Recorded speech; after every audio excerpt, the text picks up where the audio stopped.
Kitco Mining's special coverage of the Bank of Montreal's 32nd Global Metals, Mining and Critical Minerals Conference is brought to you by First Majestic Silver.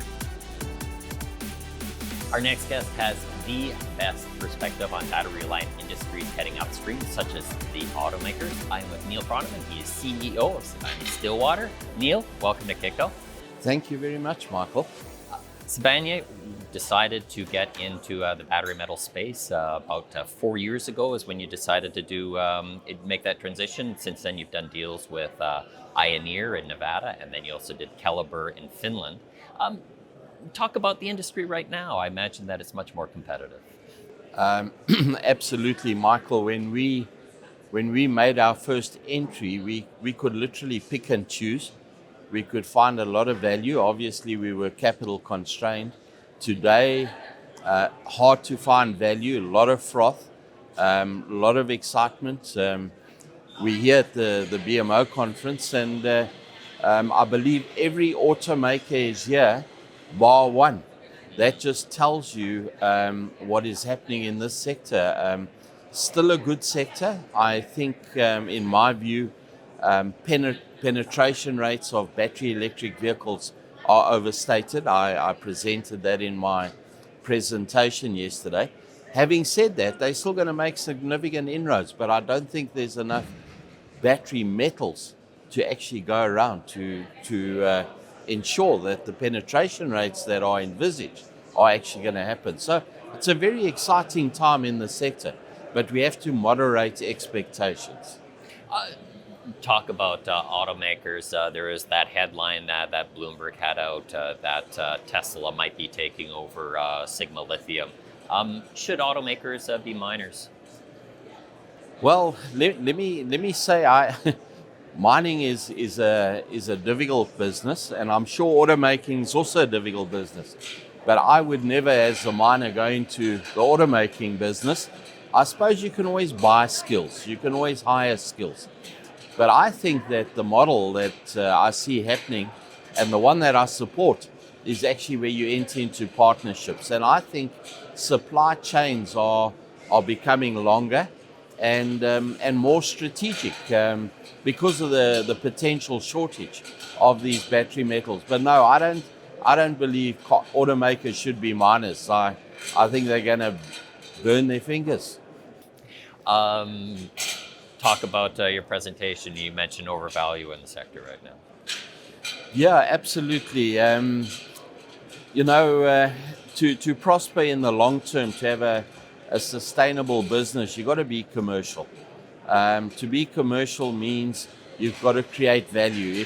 If you're not creating value, you're not sustainable, and you're not able to deliver a return to your shareholders. So when we look at a business and we look at some of the valuations, they clearly assume lithium prices that I think are not sustainable. If you look at a shortage of supply, that's going to be a constraint. If you look at the price of lithium or nickel or whatever goes into batteries, they're going to chase up the price of an electric car as well, and that's going to become unaffordable, and people will go back to internal combustion engine cars, and we think that battery electric vehicles are the only solution. They're not the only solution. Sustainable fuels are being developed. Technology is improving on internal combustion engine cars as well. So we got to be careful. We don't destroy value by creating demand destruction, by chasing up prices to unrealistic levels. So we're finding it very difficult to find value in the sector at the moment. Lithium miners would say that we need these high prices and we need these sustained prices because these are very complex operations. You're not just building a mine, but you're also building a chemical company as well. And we just really haven't seen any technology around bar what they're currently doing right now. So you're going to need these high prices, and you're going to need this investment to kind of keep rolling forward. Yeah, look, I'm all for decarbonization and the role that battery electric vehicles will play, but you got to be careful. You don't create an economy that prices are so high that the end unit, the battery electric vehicle itself, is unaffordable to the average person. And because if you do that, you ultimately create demand destruction. We've seen that in the PGM sector as an example. So you've got to find the balance between high prices and developing resources. I suppose what I'm saying is we need to moderate our thinking. We can't.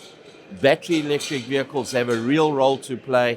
Decarbonizing the environment is absolutely necessary, but let's not kill the duck that's laying the golden egg in this case. The other perspective that you bring, Neal, and one of the real sea change we've seen in this last 4 years since you've been in the space has been government support. And it's interesting because you have your PGM operations that are in South Africa, you have your Keliber investment in Europe, and then you're also in Nevada with Rhyolite Ridge that you're moving forward, with your JV that you're moving, But talk about the Inflation Reduction Act, talk about the impact that you've had on that, and then also how that compares with what's happening in Europe, for example. Yeah. So we talk about positioning our company in ecosystems, and we learned, and I think most businesses learned that with the COVID pandemic, supply chains were very badly disrupted. And what became clear is you couldn't establish businesses globally anymore because the philosophy in China, as an example, in terms of managing COVID, is different to the philosophy in Europe, to the philosophy in the US. So at a very early stage, we realized you needed to position yourself in ecosystems where you have like-minded people when there are pandemics, and there will be more pandemics. So that was the first thing that drove us to position ourselves as part of the supply chain in North America and in Europe. Now that's the first thing. I think the second thing, we realized that the reliance that, for instance, the US had on material or metals out of China was not sustainable. And I think the US has realized it, the European Union has realized it, and they've introduced legislation which is designed to stimulate production and of these metals out of these countries. And having operations, and the only one you didn't mention in your introduction was our PGM business in Montana. Yeah. We actually made the acquisition some years back, understanding that our underground mining skills were one day going to play a real role in a country like the United States. So you couple pandemics with ecosystems, you couple that with strategically not wanting to be overly reliant on countries that are maybe not that friendly. And we find ourselves in a wonderful place because we've been flying that flag, we've been talking to the State Department, and we've been producing North American palladium and North American platinum for North America. So we've established our credentials as wanting to be constructive and actually strategically assist a country like the US or North America into being self-sufficient. So we didn't know the Inflation Reduction Act was going to happen, but we strategically positioned our business into these ecosystems for the reason I explained, and now we're the beneficiaries of let's say improving sentiments towards mining. In fact, in terms of the Rhyolite Ridge project, we estimate that the Inflation Reduction Act probably adds about $200 to $300 million of net present value. So it's very significant value accretion. You also saw the Department of Energy step up, and we've entered into a conditional loan of $700 million to develop the Rhyolite Ridge project. That's been unheard of, unseen. But again, I want to say the strategy of positioning yourself in ecosystems and not just being an arm's length contract miner to somebody else is paying dividends in terms of our positioning. Now, the exact same thing is starting to happen in Europe. Europe has recognized its need to be less dependent on countries outside of Europe. And again, we're well positioned in that ecosystem for exactly the same reasons. I've heard from other people, there seems like there's almost like a cleaving that's happening with between the Europe and North America and Asia with the setup of these.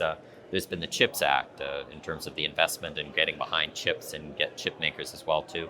And then also what is happening with the Inflation Reduction Act and some of the past actions, divestments that have actually happened to have from Chinese invested mining companies and then going there as well too. So it seems like Europe and North America is really trying to set up its own type of manufacturing, and they're looking at that as like gaining momentum, especially with the investments that are happening.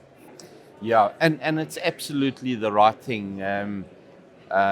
I think you cannot be dependent on especially on supply chains from regions of the world that don't have the same values, are not that friendly. They can really hold you hostage, and it's absolutely the right thing for North America and Europe to develop their own supply systems in a way that come from friendly parts of the world. It just makes absolute strategic sense. So I'm all in support of that. It doesn't mean, though, from my point of view, that you shouldn't still consider investments and technology relationships with other countries. It certainly doesn't mean that, but you can't be dependent on them. You're a platinum recycler, or is there any interest in getting into the battery metal recycling business? Absolutely, Michael. The reason is if you are positioning yourself as a green metals company, investors will say, well, that's still primary mining, and there are concerns about mining as being somewhat extractive or destructive. We don't see it that way. But if you want to show real goodwill in terms of the green economy, you have to increase your profile in the circular economy. And that's where you come to recycling. We are the biggest recyclers of PGMs in North America. We are looking at expanding that business into batteries because it's part of that supply chain. But we also have a significant profile in what we call tailings retreatment. So that's taking old waste dumps, old tailings dams, and extracting the metals that are contained within those tailings, extracting it and producing it for use in the industry. Now that produces some of the greenest metals because they're lying on surface. They've already been extracted from underground. So we consider ourselves as the greenest producer of PGMs because of our recycling. We have a large tailings retreatment business in the gold sector, so we produce some of the greenest gold in the world.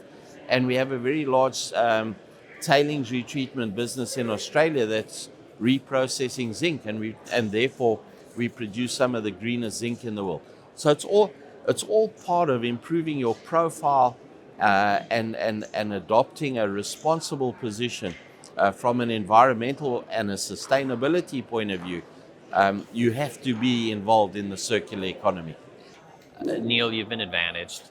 You have the PGM space. You timed it really well. We had that great run-up with PGMs, what was happening with catalytic converters, and then also the whole story about pollution. You have all of these other companies that got into the battery metal space. They didn't have funding. They had to scrap it together to kind of put their own deals. You had some firepower that you're going to be able to add and then do this transition. But I imagine it is a difficult story to tell at times because you have the cheap PGM, you have the PGM mines that you're running, but then you also have the battery metals that you're running. Yeah, it's a complex story, and once it becomes complex, it becomes difficult for analysts to to understand the company. It becomes difficult for investors to understand the strategy. And I use the term, we're half pregnant at the moment. We're in a pivot. We are pivoting from being a precious metals company into a green metals company, and we're suffering valuation issues because of that. But we have two choices. We can stop the pivot, which would, in my mind, not be constructive in assisting the world in providing metals to reduce carbon emissions. So we got a high-level purpose. So we're not going to stop. We have to push through and complete the pivot into a portfolio of unique green metals and energy solutions. But Michael, we suffer the issues around complexity and a strategy that is somewhat off the wall for a miner. But we will see it through, and we will succeed and prosper from what we're doing. We really do believe it. Neal, it's a pleasure to finally sit with you. Thank you, Michael. My name is Michael McCrae, here at the BMO Mining Conference. Kitco Mining's special coverage of the Bank of Montreal's 32nd Global Metals, Mining and Critical Minerals Conference is brought to you by First Majestic Silver.